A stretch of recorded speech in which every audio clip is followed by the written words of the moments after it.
안녕하십니까, 강영천입니다. 제가 지난주에 아닐라오에서 다이빙을 하고 있을 때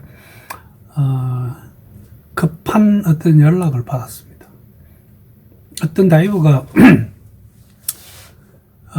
공기 잔압을 체크하지 못하고 백로를 했는데 그 탱크의 잔압이 거의 제로에 가까운, 즉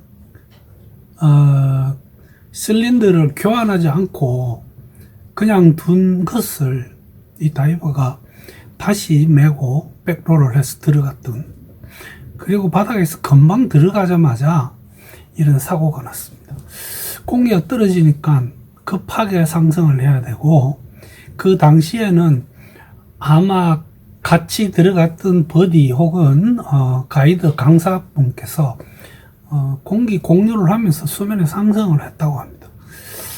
수면에 올라와서 의식을 잃고요, 배후에서 말하자면 심폐소생술을 해서 이 사람이 살아났습니다. 병원에 가서 허빈성 폐렴이라는 진단을 받았습니다.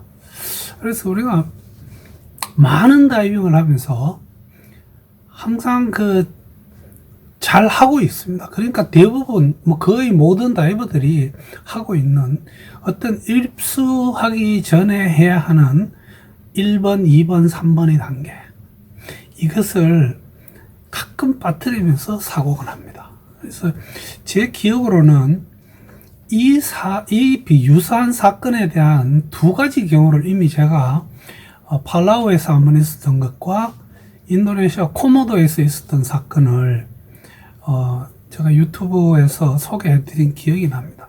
한 번 더 말씀드리겠습니다. 지금도 이분은 아직도 완전히 회복이 되지 않아서 본인은 이제 많이 좋아져서 퇴원하고 싶어하고 병원에서는 퇴원을 말리고 있는 그런 상황이라서 한번 여러분들에게 한번 주의를 환기시켜보자 한 번 더 이 영상을 만듭니다. 우리가 입수를 하기 전에 하는 절차는 간단하죠. 내가 직접 탱크 밸브를 개방을 합니다. 하면서 공기 잔압을 확인을 한 다음에 어떤 방법으로 입수를 하든지 입수를 하면 됩니다. 이것이 왜 이게 잘 지켜지지 않는지, 우리가 해외여행 가서 너무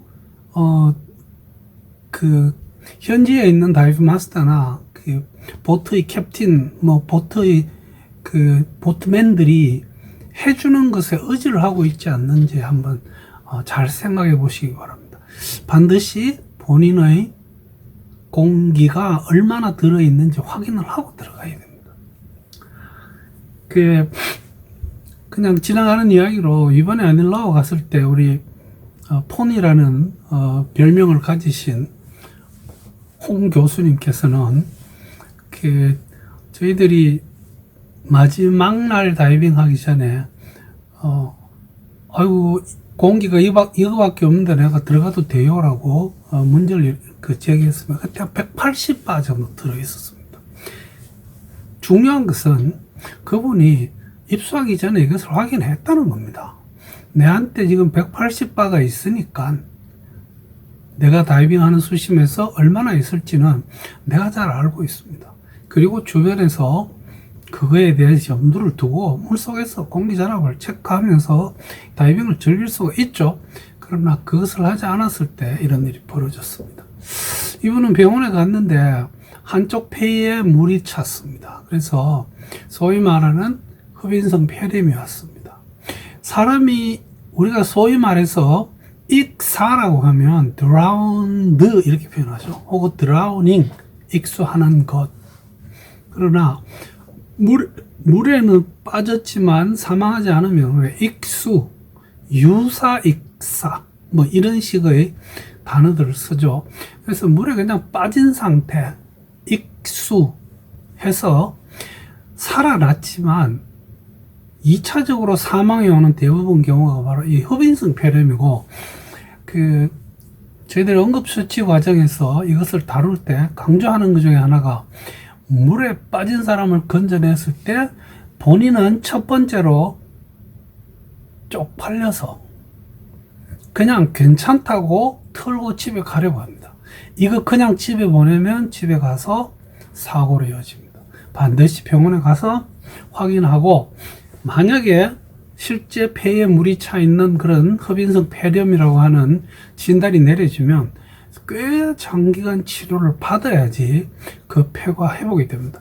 만약에 이게 회복되지 않은 상태에서 내 몸이 깨어난 것 같아도 분명히 산소 흡입을 중단해보면 혈중 산소 포화도가 뚝뚝 떨어집니다. 그래서 이거는 반드시 병원에서 치료해야 되고 폐렴이 완전히 회복될 때까지 회복됐다는 판정을 받을 때까지 치료를 받아야 됩니다. 우선 이 일을 당하신 분은 빠른 치유를 제가 기원을 합니다. 한번 요약을 하자면 입수하기 전에 내 공기 탱크 안에 있는 공기 잔압은 반드시 내가 확인해야 됩니다. 내 버디가 해도 안 되고 강사분이 해줘도 안 되고 특히 해외 리조트에 있는 보트맨들에게 그걸 맡겼으면 되지 않습니다.